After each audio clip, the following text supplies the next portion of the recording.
This video is going to help you continue building objects and maybe objects that have a little bit more complexity to it. So we're going to draw a ceiling fan.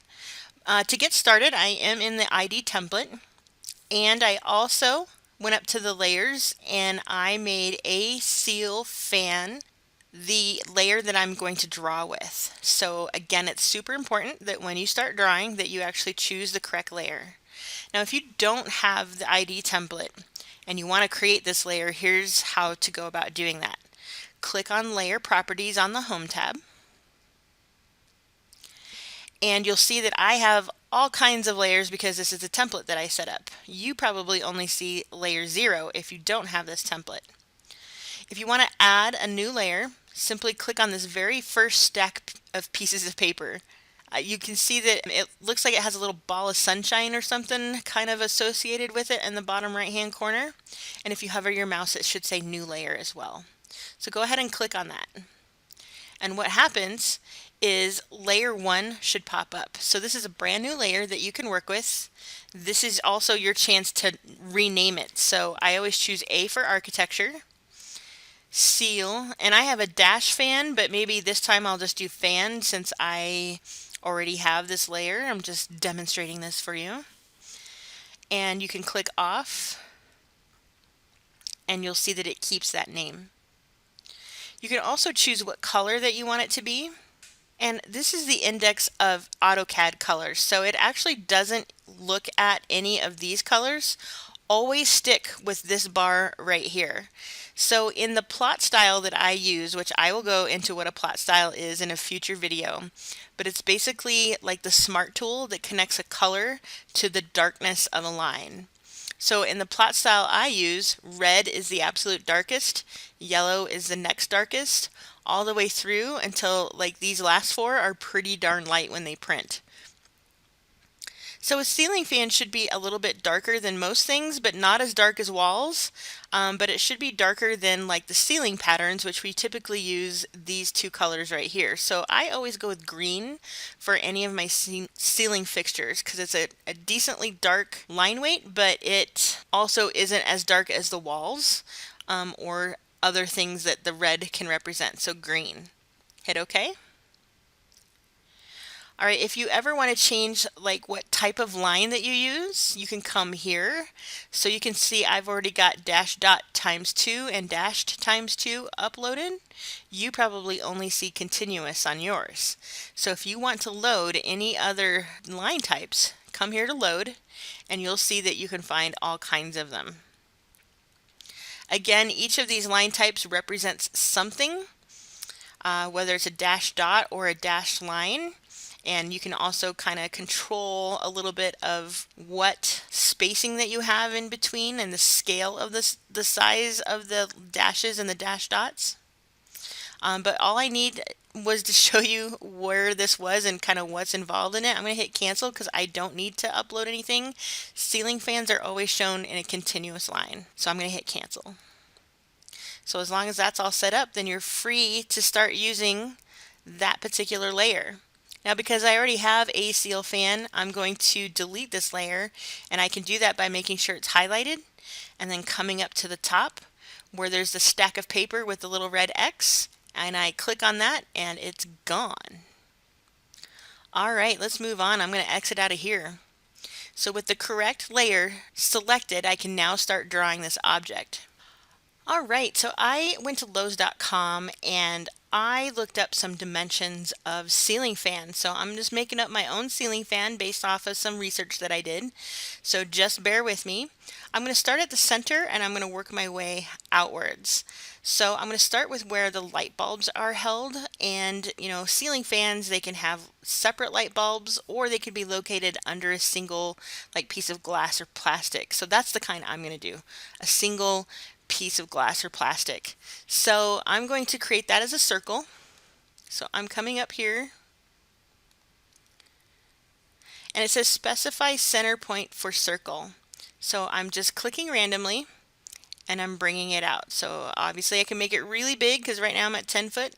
But if you need it small or whatever, like you can do what you want to do. I'm going to do a 9-inch circle diameter. So that means I need to make this 4.5 inches radius. So I do 4 and 0.5. So I'm kind of old school. I do my half inches, my quarter inches, my 3/8 inches all by decimal. If you have another method for putting in half inches or 3/4 inches, feel free to do so. I just use decimals to help me place things accurately. So 4.5, because 0.5 is what 1 divided by 2 comes out on a calculator, and hit enter. And there is my 9-inch diameter ceiling fan light fixture housing. And I can always double check that by coming here to measure, and I always choose distance. And really the easiest way to do this is I hover my mouse over the edge of the circle so that that center appears. And if you don't see a center, make sure that on your O snaps that you have center checked. If you don't, this is going to be really hard to do. Alright, so I'm not going to click here. I'm going to hover and then activate the extension. So right here, see how I got that little X as I hit the line? I'm going to click there and then go all the way across. And yes, my circle is 9 inches in diameter. Excellent. So I'm going to hit escape and we're good to go. So this represents the glass, but usually there's something that holds the glass. So I'm going to offset this circle 1 inch. So I hit the offset command, 1, enter. Select the object to offset as this one. And of course, as you move your cursor, it depends on what side of the circle you want. I want to go to the outside. So just click, and there is the casing that holds the glass that in turn holds 3 or 4 light bulbs. Excellent.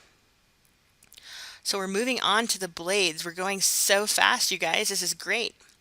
So what I'm going to do is I'm going to create one blade, and then I'm going to show you a great way to add the rest of the blades to this fan.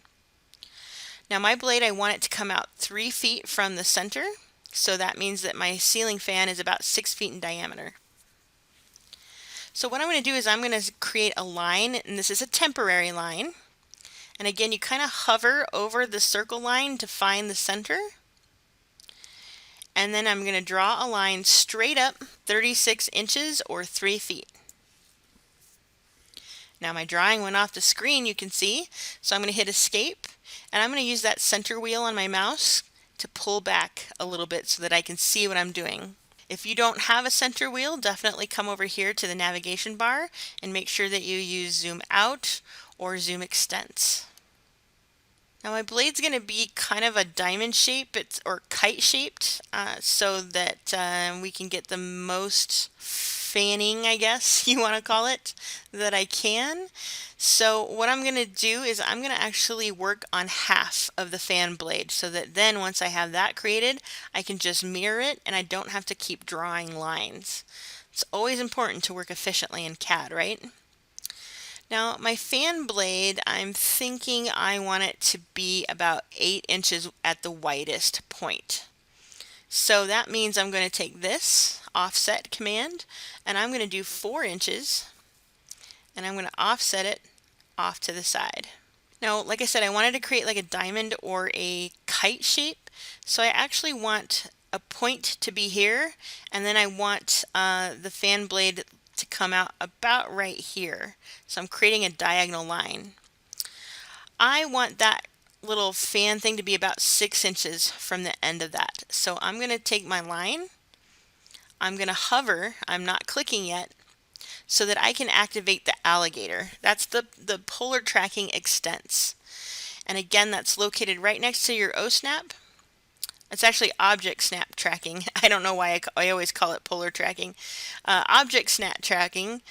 And just make sure that that's on, and that is what helps you when you hover and then move to get an extension line. So let's try this again. There we go. There it is. So I got an extension line. I'm going to do 6 inches. And it starts the line 6 inches from where I started. That's what's great about that tracking line. And now I can kind of place this here. This is a temporary line again, guys. It's just there to help guide me. So now I can draw this line to here, and I'm perfectly 6 inches and 4 inches away from the center.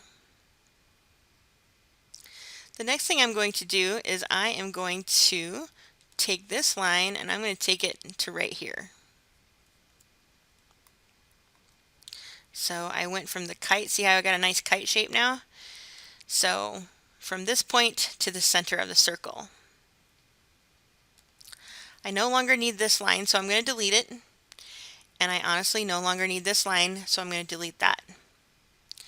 Now my ceiling fan has some pretty sharp corners, and I don't necessarily want it to be that sharp. I don't need to cut the heads off of my enemies, if you know what I'm saying. So the best command to help around this is the fillet command. So I'm going to click fillet. And before I click any objects, I want to make sure that I'm creating a curved radius. So I'm going to type R for radius. And let's try 2 inches. Let's see what that does. 2 inches. Enter. Now it says select your first object. And then I'm going to hover my mouse over, and I can see that it really gave a nice curve to that sharp edge, right? See that? What I like about this is it lets me preview before I click by just hovering my mouse over that second line that's trying to create a radius from. So click to complete it and we're good to go. That looks great. The last thing I want to do until we mirror is I want to trim this line from the circles. I'm going to click on the trim command and it says select the object to trim, and I want to click there. Now what happens is I can't, oh yes I can. Sometimes I didn't used to be able to click like that, but now I can. Cool. Thanks CAD for updating your trim and extend commands. So actually I could probably do it with this one too. There we go. Deleted. So now we have it where the fan is hiding, how the blades are actually circulating, the gears and stuff are all located in this casing. And there it is. Now I know I have a sharp point up here. We're going to fix that as soon as we mirror this whole blade. And that's our next step actually, is to mirror. So I like to grab the objects that I'm going to mirror first, and then I type the mirror command. And I'm going to specify the first point of my mirror line, which I'm going to use as the tip of my fan blade. And I'm just going to go straight down. And you'll see how it creates the other side by me just going straight down. And I can go as far down as I want to or as little as I want to, as long as I'm using that line as a guide. Click, and it says, do you want to erase your source object? No, I do not. And there it is. That was pretty easy, right guys? Alright, I'm going to delete this line because I don't need that anymore. And I have a great looking fan blade. It's just that we're still chopping off the heads of our enemies right here. So I'm going to do a fillet. And again, I like the radius of 2 inches. AutoCAD actually remembered that 2 inches. So all I have to do is click on the first one and come here and click on this one, and that's perfect. That's exactly what I was hoping to see, is a nice curve on that edge. So click to keep it, and there is your fan blade, guys. Alright, so this is going to be a 5-bladed ceiling fan. So I'm going to show you a new command called array. Array is located right underneath fillet. And I'm actually going to click on this arrow right next to array, and I'm going to choose polar array. So this is a way to take an object and clone it and position it at the same time around the center of something. So you can see in this demonstration, somebody drew a chair at a table, and then they used this command to help place that chair in the same distance from the center all the way around. So I'm going to click polar array, and it asks me to select the objects. So this is the objects that I want to have copy and clone all the way around the circle fixture. So select the objects. I'm going to use a selection box. And it still says select object, so that means I have to hit enter on my keyboard to tell AutoCAD that I'm done selecting. Now it's asking me to specify the center point of the array. All right, I'm going to come here and do this. Cool. So it cloned and arranged according to what the presets of polar array have. So if I wanted a 6-bladed fan, that's exactly what I got right here, but I don't. I want 5. So I'm going to come up here to the ribbon, which has changed temporarily based on this particular command that I'm using. So it says items, I want 6, 5. I actually want 5. Enter. And now you can see that I have a 5-bladed ceiling fan that is perfectly arranged and filled in, like in between each blade is the same. Can you imagine how long it would take you to do like a perfect positioning of all of these and get the right angle? Ugh, I don't even want to think about it. But this is such a great smart tool that it allows you to do this. So if you have a conference table that's round, you don't have to sit there and create all these chairs and rotate them and try to figure out like everything. This will help you create a polar arrangement of cloned objects. Pretty cool, huh? You can even play with what degrees that you're going to fill and everything, but honestly, we're on a full circle. We're doing 360. Everything else looks great, so just hit click and you're good to go. Now you'll notice as I hover my mouse over the blades that they're actually one entity. And that's fine if you want to have them stay as one entity. It really doesn't matter. But if you want to work with each individual, the best thing that you can do is hit explode. So I'm going to grab this and I'm going to type the word explode. You guys remember that guy on the Muppets that would always run around and blowing things up? That's always what I think of when I do this particular command. So highlight the objects that are kind of like glued together, and this could be for blocks. It could be for these type of arrays. Type explode and hit enter, and then you'll notice that you now have your separate lines again. Now, you didn't have to do that. I was just demonstrating that. But I do want this ceiling fan to move as one when I click on it. So that's the block command. So I'm going to type BLOCK, enter. I'm going to do ceiling fan 1. I always type what it is and then I associate a number because you never know. I might have more than one ceiling fan in my project. Pick a point. I always do the center. That's where the base point goes so that when you click on the object, that little moving grip shows up, right? That's what that is. Select your objects. So I always just go and re-highlight everything again, hit enter, and we're good to go. Click OK. Now you have a ceiling fan. I do want to show you one other thing is when you make a block, if you come up to insert on your ribbon and then you click insert, you'll see that anything that you have created previously, and you can see that I've already created a ceiling fan previously, or chairs or a deck chair or whatever that you want, whatever you've created will kind of show up in this little library that they have. So that's insert and insert. And then you can see the library that you have right here that you've already started. So then if I wanted to, I could pull this chair out.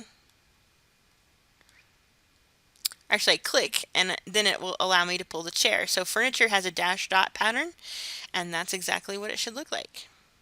So that's all there is to creating a ceiling fan. You learned the polar array, you've learned the insert command, and now it's going to be time to learn how to put this in paper space so that you can actually print it.